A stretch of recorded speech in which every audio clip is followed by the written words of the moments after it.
Raise your hand if you're ready for that. Welcome to Beyond the Game on the voice of Nassau Community College, 90.3 WHPC. I am Jake Volk. Sitting across from me, Eric Fischetti and Joe Ardita. Guys, what's good? It was amazing. It is amazing. 2018 has just started. And honestly, I was really looking forward today. I really was. Good, I'm glad. Like always, but that's called blowing smoke. But honestly, 2017 ended great, with the Giants win and getting the second overall pick. But you know what? I'm back here again, back to the grind, and it's going to be a good one. Back in the New York groove. Back in the New York groove. Back in the saddle again. Exactly. With that New York grit. You know what I mean? Hopefully a lot of good things are in store for us in 2018. Happy New Year's to everyone listening. Absolutely. Number to call if you have something on your mind is 516-572-7440. We do have a great show planned for you. At about 3:15, we'll be airing an exclusive interview. 5. Did I say 3:15? Oh, my God. Show. That is a force of habit right there. Welcome to 2018, Jacob Volk. Oh, my God. At about 5:15, much better. There we go. We'll be airing an exclusive interview with Bill Contz. He's a former offensive lineman and the author of When the Lions Roared, Joe Paterno, and one of college football's greatest teams. Right after that, we'll be giving away some Long Island Net tickets, so you're going to want to stay tuned for that. But we got to start with football. And another Black Monday has come and gone, and boy, oh boy, have heads rolled. The Colts fired Chuck Pagano. This year, Indianapolis went 4-12, and in his 6 seasons there, they went 53-43. What are your thoughts on him being fired? I don't think the record shows for how bad of a job he did with the Colts. And for the past 3 seasons, they missed the playoffs. And honestly, his name has been in the rumor mill of being fired for what seems like 4 years. And honestly, it really didn't come to a surprise. After they went to the AFC title game and got destroyed by the Patriots, that was the Deflategate game. Yeah. And honestly, which was much ado about nothing, by the way. Yeah, I agree. It was just... I feel like that was just an excuse for the Colts to bandy around for why they played so poorly that game. They just played bad. There's no way around it. The Patriots were the better team, but again, that's neither here nor there.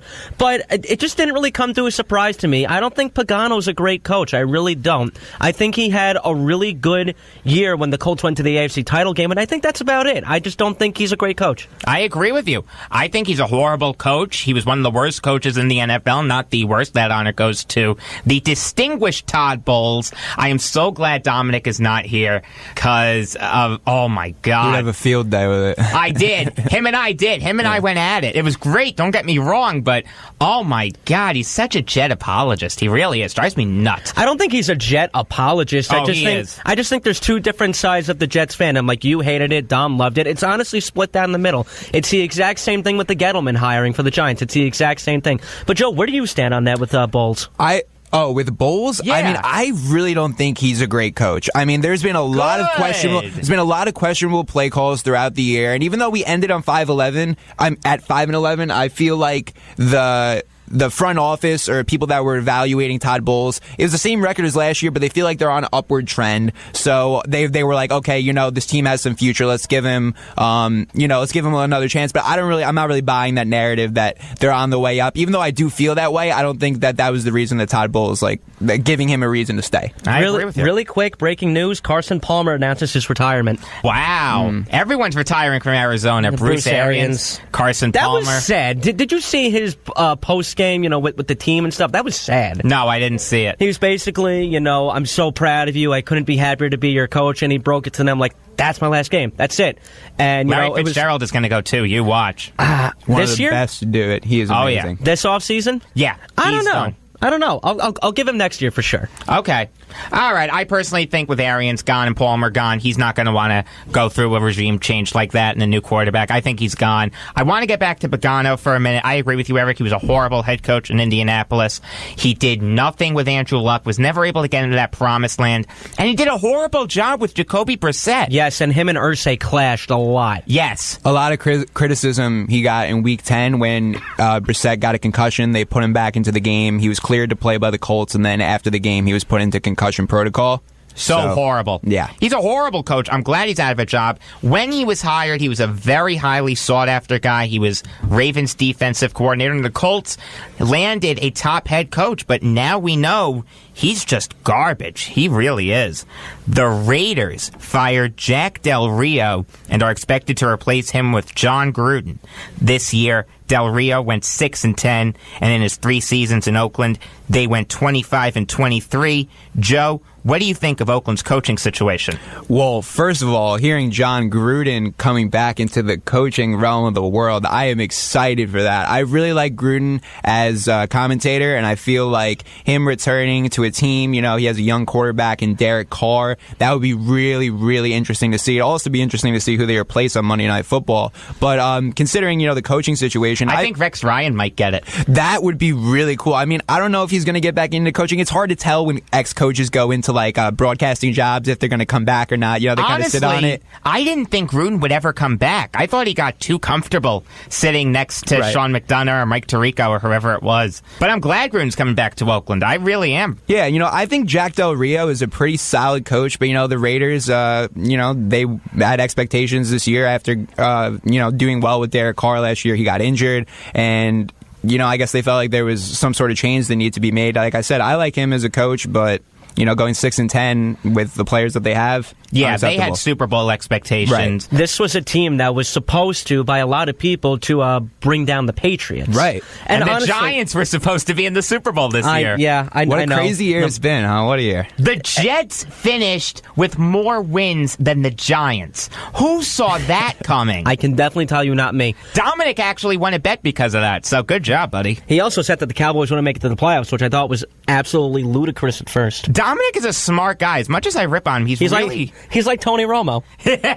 Honestly, if you want to stay. But can we just appreciate the fact that the Raiders, honestly, as a head coaching chance, it's very intriguing, too, because this is a team that's on the rise. They have the pieces to make a deep playoff run.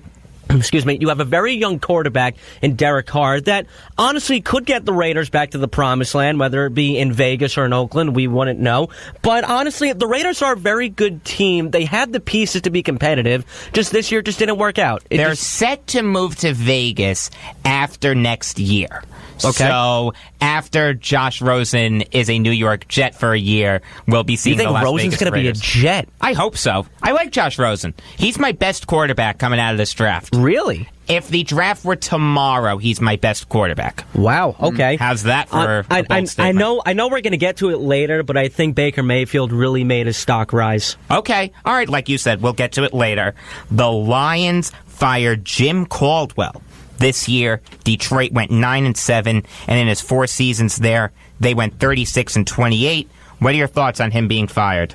Well, I feel like this definitely was the right decision. Their GM, Bob Quinn, had a press conference today, and he said that although they felt like they had some missing pieces on defense, some issues with the O-line, the front office clearly feels that there's enough talent on this team to go better than 9-7. I'm not sure if I would necessarily agree with that, but as far as Caldwell's assessment, I mean, the players love him and they love playing for him, but he's received the criticism for a lot of things, such as like play calling, or when he decided to not challenge a big play in the loss to Cincinnati last week on Christmas Eve. Sounds like Joe Girardi not challenging a big play in Ohio. Right, yeah, exactly. Yeah, but Girardi made up for it. Yes, he did. But, and in that game, that was an utter collapse. They had 9 penalties with 6 in the fourth quarter, and they lost to a Bengals team that the Bears destroyed the week before, and that cost them a playoff spot. So all those things put together, Caldwell, I guess he had to go. Jim Caldwell is a perennial underachiever. He was horrible in Indianapolis, horrible in Detroit. I really can't get mad at any of these fires. I can get mad at some that didn't happen, like the Bengals with Marvin Lewis, the Jets with Todd Bowles. I can get mad at that. But as for the teams that had the gumption to pull the trigger, I can't get mad at them. I have a stat with Caldwell, actually. Okay. He is the first Lions head coach with a winning record since Joe Schmidt in the late 60s and early 70s. Wow. Yep. There's a stat for you. That's just sad at that point. Well, the Lions historically have not have been bad. Yeah, They've never won a Super Bowl, right? I don't think so. I don't think they have. No, they're one of the few teams that haven't. I mean, they're the first team to go 0-16, not the only now, thanks to the Cleveland Browns. John Kitna was their quarterback. Matthew Stafford came in out of Georgia and resurrected the franchise. It's that simple. And you know what the thing is that bothers me, especially with Caldwell? He has he had the talent in Detroit to do something good. Stafford, Calvin Johnson, and Ndamukong Suh, Darius Slay. Even Ebron, too. Eric Ebron, yeah. He just, like the Lions ended 9-7. That's honestly a really good record, despite the fact that you're playing in the NFC North. But he just perennially underachieved year after year after year in Detroit. That was the straw that broke the camel's back. They lost their only playoff game with him as their head coach. Yeah, again, like you said, he's a perennial underachiever. The Lions need that guy because the Lions are good now. Like, I'm not going to say that they're great, but they are on the rise. No, they're a good team. And I remember they finished 9-7. They're a good team. I remember at the beginning of the year, I remember this very specifically, I was debating whether to give the crown in the NFC North to the Packers or the Lions. I don't remember who I picked for NFC North. I'm pretty sure I picked the Packers. I think we all picked the Packers, honestly. Yeah, it sounds right. Because of the quarterback. That's it. Frickin' Aaron Rodgers getting hurt, sinking my fantasy season. So annoying. I'd have won, maybe not the league, but I'd have certainly made the playoffs if it wasn't for Aaron Rodgers getting hurt. You would have made a deep run. Of course I would have. I'm amazing. You're listening to Beyond the Game on the voice of Nassau Community College, 90.3 WHPC. This show is on twice a week, Tuesdays at 5 p.m. and Fridays at 3 p.m. Number to call if you have something on your mind is 516-572-7440. I'm Jacob Volk. Sitting across from me, Eric Fischetti and Joe Ardita, and we're talking football. The Bears fired John Fox and signed Ryan Pace through the 2021 season. Eric, if you need to leave and get some water. No, I'm good. You sure? Okay. Yeah, I'm good. It's just a little tickle. I'm sorry about that. No, don't apologize. I want to make sure you're okay. I'm good. I'll live. Okay, good. This year, Chicago went 5-11, and in their 3 seasons there together, they went 14-34. Eric, what do you think of Chicago's hierarchical situation? Honestly, I don't know. Isn't that a great word, by the way? Hierarchical? It is a good word. I don't know if you know this, but I like watching the Bears a lot. I think they're a very fun team to watch, and the record just speaks for itself. It just didn't work with John Fox. And I do think that Ryan Pace put enough talent around for Fox to maneuver. I think that he put enough talent around to make sure that, honestly, Trubisky could play better. And Trubisky's a very good quarterback to work around. He's a young quarterback. I know he's a rookie. Trubisky? I do like Trubisky. Considering the talent he had around him, I like him. I think he's got a good arm. I'm selling Trubisky stock. I'm selling. You're selling it. I am. And I'm buying more Blake Bortles stock. Let's see how he does in the playoffs. But I like Trubisky. I know that he didn't play much at North Carolina. I know that he played only one season. I think he played 12 or 13 games for North Carolina, if I'm not mistaken. But I like the Bears. I like Trubisky. But in terms of John Fox, they need a coach that can basically just push all their cards into the table and be all in with the team, which, to me, I don't think John Fox was. I don't think John Fox was the guy for the Bears. And honestly, this, it was expected to me. Again, playing in the NFC North, very competitive division, but the Bears have been at the bottom of the barrel for the past couple of years, and I just thought it was time for a change. I agree with you. John Fox did not do a great job in Chicago. Was good in Carolina, don't get me wrong, but was horrible in Chicago. Didn't do a great job with Trubisky. I'm selling Trubisky stock, like I said. And you know what? Ryan Pace, he's got to be on the hot seat now. No, he's definitely on the hot seat, even with the extension, because although you gave the Bears offense and defense a little bit, the addition of Prince Amukamara, a former Giant, but he did play well for the secondary in the Bears system. Even though with the extension, I would say he's on the hot seat. Yeah. There's no way around it because I'm sure Todd Bowles and Mike McCagnon are sort of on the hot seat, even though they got extensions. I would say Bowles more than McCagnon. I would agree with that. I'm just saying they're both on the hot seat. It's lukewarm at this time. McCagnon's is at I don't know. 40%? I'll say 10%. Bowles is at 99% for me.